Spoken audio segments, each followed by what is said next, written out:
ਸਤਿ ਸ਼੍ਰੀ ਅਕਾਲ ਜੀ, ਮੈਂ ਹਾਂ ਸੰਦੇਸ਼ ਸ਼ੌਲਕ ਸ਼ਰਮਾ। ਜਗਬਾਣੀ ਟੀਵੀ ਤੇ ਤੁਹਾਡਾ ਸਭ ਦਾ ਬਹੁਤ-ਬਹੁਤ ਸਵਾਗਤ ਹੈ। ਵੇਲੇ ਹੁਣ ਤੱਕ ਦੀਆਂ ਖਬਰਾਂ ਦੇ ਵਿਸਤਾਰ ਵਿੱਚ ਜਾਣ ਤੋਂ ਪਹਿਲਾਂ ਇੱਕ ਨਜ਼ਰ ਸੁਰਖੀਆਂ ਤੇ। ਪੰਜਾਬ ਕਾਂਗਰਸ ਦੀ ਕੈਂਪੇਨ ਕਮੇਟੀ ਦੀ ਪਹਿਲੀ ਬੈਠਕ ਵਿੱਚ ਸਿੱਧੂ ਨੇ ਬੰਨੇ ਜਾਖੜ ਦੀਆਂ ਤਾਰੀਫਾਂ ਦੇ ਪੁੱਲ।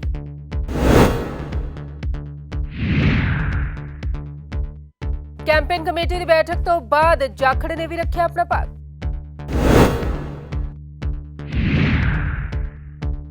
ਤੇ ਵੱਖ-ਵੱਖ ਮੁੱਦਿਆਂ ਨੂੰ ਲੈ ਕੇ ਅਕਾਲੀਆਂ ਨੇ ਪੰਜਾਬ ਕਾਂਗਰਸ ਤੇ ਸਾਧੇ ਕਈ ਨਿਸ਼ਾਨੇ। ਤੇ ਹੁਣ ਖਬਰਾਂ ਵਿਸਤਾਰ ਨਾਲ। ਖਬਰਾਂ ਦੀ ਸ਼ੁਰੂਆਤ ਵਿੱਚ ਸਭ ਤੋਂ ਪਹਿਲਾਂ ਗੱਲ ਕਰਦੇ ਹਾਂ ਪੰਜਾਬ ਦੀ ਸਿਆਸਤ ਦੀ। ਪੰਜਾਬ ਦੇ ਵਿੱਚ ਜਿਵੇਂ ਵਿਧਾਨ ਸਭਾ ਚੋਣਾਂ ਨੇੜੇ ਆਉਂਦੀਆਂ ਜਾ ਰਹੀਆਂ ਨੇ, ਉਵੇਂ ਸਿਆਸਤ ਗਰਮਾਉਂਦੀ ਜਾ ਰਹੀ ਹੈ।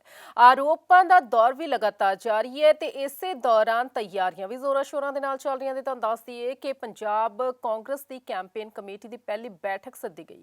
ਇਸ ਦੇ ਵਿੱਚ ਨਵਜੋਤ ਸਿੰਘ ਸਿੱਧੂ ਸਮੇਤ ਜਾਖੜ ਵੀ ਸ਼ਾਮਿਲ ਰਹੇ ਤੇ ਹੋਰ ਵੀ ਕਈ ਆਗੂ ਸ਼ਾਮਿਲ ਰਹੇ। ਜਿਸ ਤੋਂ ਬਾਅਦ ਜਦੋਂ ਮੀਟਿੰਗ ਖਤਮ ਹੋਈ ਤਾਂ ਸਿੱਧੂ ਨੇ ਮੀਡੀਆ ਦੇ ਨਾਲ ਗੱਲਬਾਤ ਕੀਤੀ।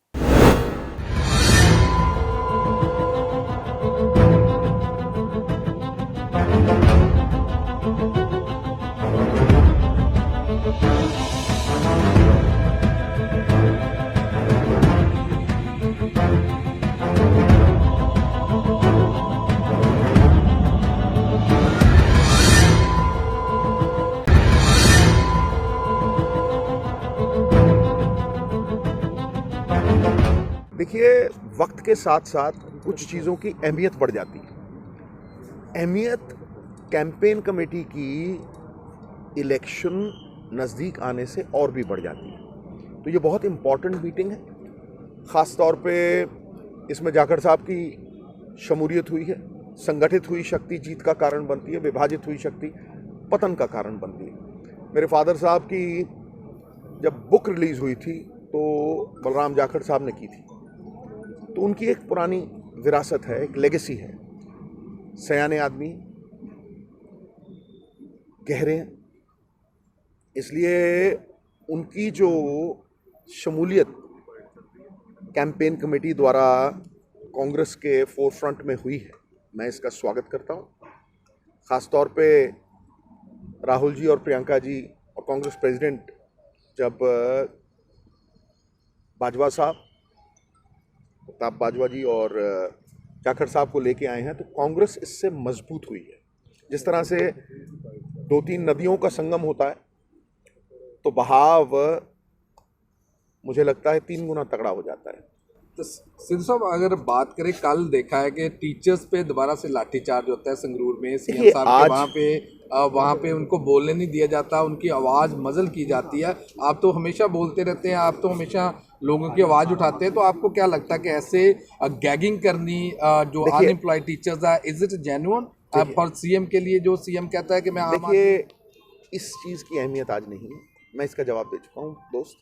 आज की अहमियत जाखड़ साहब की ये जो मीटिंग है, मुझे न्योता आया था और मैं अपनी जिम्मेवारी समझता हूँ कि इस मीटिंग में हम कांग्रेस को और तगड़ा करें, संगठित तौर पे आगे बढ़ाएं और मिलजुल के योजनाबद्ध तरीके से कांग्रेस की ये लड़ाई लड़ें। सर, एक 4 बजे आपकी भी मीटिंग है वो जी, एक 4 बजे। हाँ, वो डीसीसी प्रेसिडेंट हमने जो मतलब जैसे जैसे संगठन बनता जाएगा, पर सर कांग्रेस की ताकत बढ़ती जाए। अनएम्प्लॉयड टीचर्स की आवाज़ उठानी चाहिए। आप हमेशा मैंने हमेशा उठाई है दोस्त। मैंने हमेशा कहा है कि लोकतंत्र में आवाज़ उठाना, पर जैसे बंद की गई कल सीएम साहब के यार तुम फिर इस चीज से देखो, मैं कहना धरना देना हरेक दा लोकतांत्रिक अधिकार है यार, ते मैं ते आप धरनिਆਂ ਦੇ ਵਿੱਚ ਖੜਾ ਹੋ ਜਾਣਾ ਤੇ ਮੈਂ ਤੇ ਚਾਹਣਾ ਕਿ ਦੇਖੋ ਜ਼ਿਆਦਾ ਤੋਂ ਜ਼ਿਆਦਾ ਲੋਕਾਂ ਨੂੰ ਅਸੀਂ ਖੁਸ਼ ਰੱਖੀਏ। ਸਰਕਾਰ ਮਾਂ-ਬਾਪ ਦਾ ਦਰਜਾ ਹੁੰਦਾ, ਸਰਕਾਰ ਦਾ ਵਕਾਰ ਹੁੰਦਾ। ਉਹ ਵਕਾਰ ਤਾਂ ਹੀ ਪੂਰਾ ਹੁੰਦਾ ਹੈ ਕਿ ਜੇ ਅਸੀਂ ਕਿਸੇ ਦੇ ਦੁੱਖ 'ਚ ਸ਼ਰੀਕ ਹੋ ਸਕੀਏ, ਜਿੰਨਾ ਪੂਰਾ ਕਰ ਸਕੀਏ, ਜਿੰਨਾ ਉਹਨਾਂ ਦਾ ਬੋਝ ਚੁੱਕ ਸਕੀਏ, ਉਹਨਾਂ ਦੇ ਦੁੱਖ ਨੂੰ ਆਪਣੇ ਮੋਢਿਆਂ ਤੇ ਹੰਢਾ ਸਕੀਏ, ਓਨੀ ਸਰਕਾਰ ਦੀ ਜ਼ਿੰਮੇਵਾਰੀ ਜ਼ਿਆਦਾ ਤਕੜੀ ਹੈ।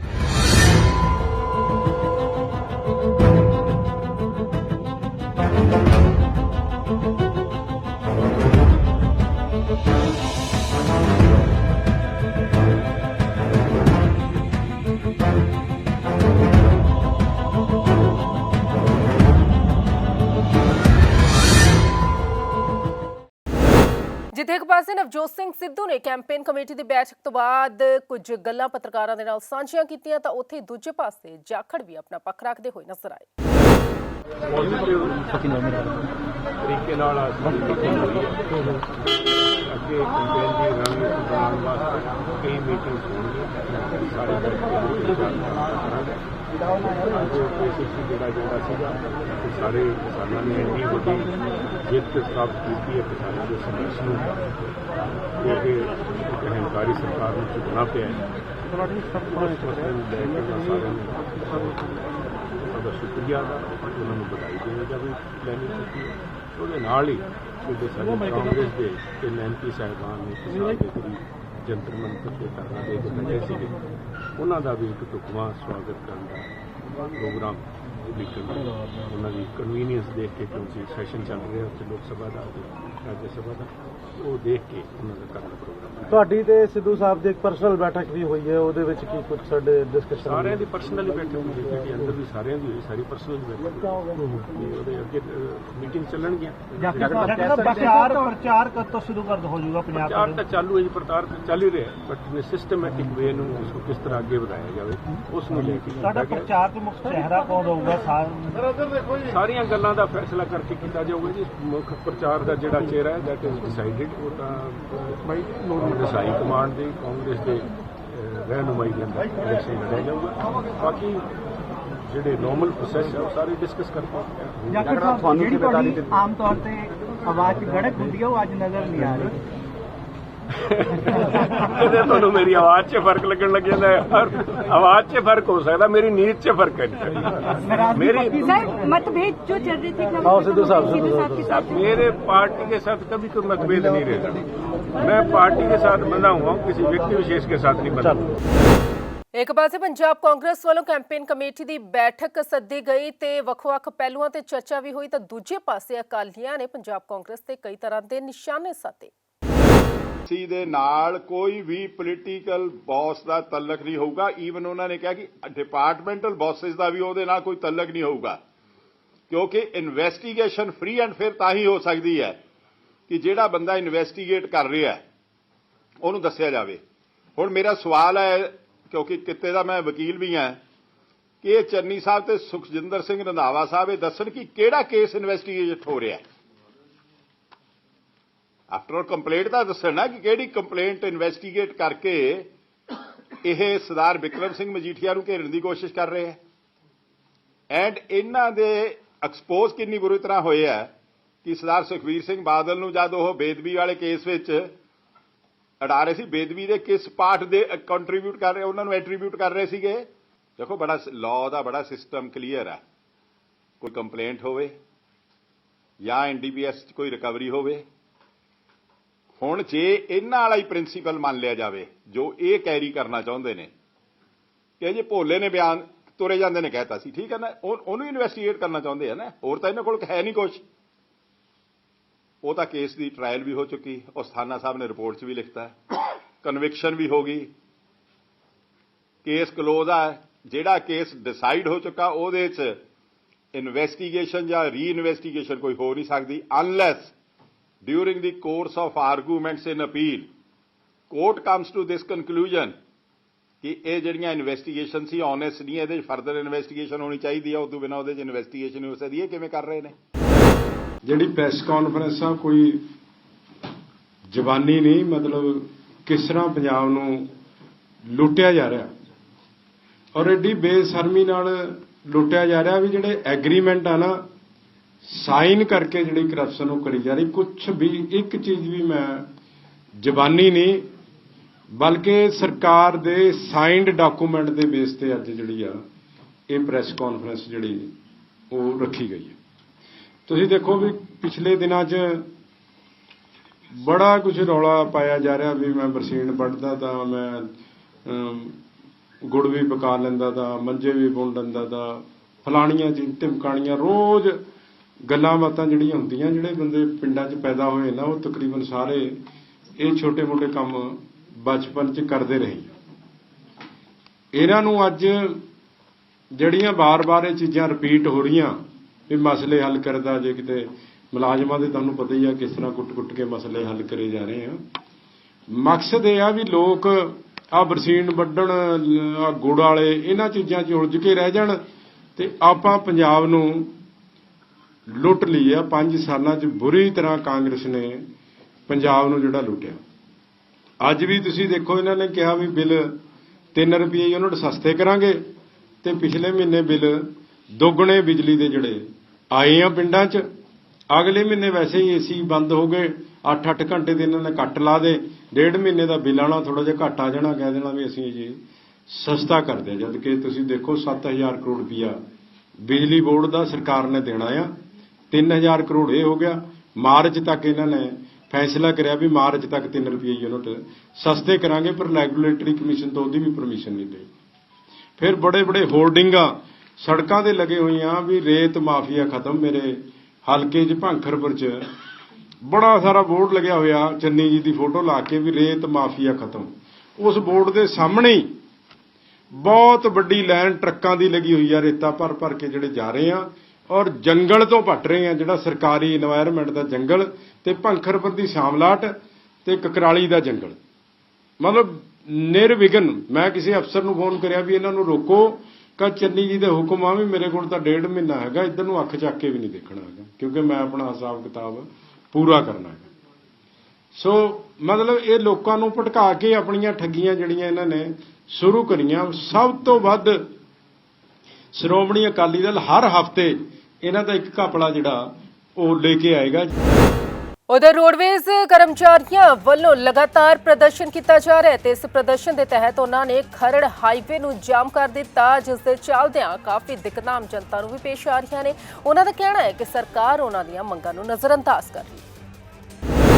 चंडीगढ़ दे विच भी नगर निगम चोणां दीयां तैयारियां जोरां शोरां दे नाल चल रहीआं ने। इस दे तहत चंडीगढ़ कांग्रेस वालों मैनीफेस्टो पेश किया गया। उन्होंने दस्सिया कि वो आने वाले समय दे विच की कुछ करनगे। यूपीए ने, कांग्रेस ने, श्रीमती सोनिया गांधी ने विशेष तौर पे चंडीगढ़ के लिए इंतजाम करवाया था, फाइनेंस मिनिस्टर श्री चिदम्बरम जी को कह के, वो आज तक भी पूरा नहीं हुआ। उससे आज भी बहुत कम है, जबकि अगर वो 813 करोड़ होता और उसमें 10% आय वर्ष बढ़ता रहता तो इस वक्त आप अंदाजा लगा लीजिए वो 1400-1500 करोड़ पे पहुंच गया होता, 7 वर्षों में दुगना हो जाता। इतना बड़ा एक चंडीगढ़ के साथ अन्याय भाजपा ने किया है।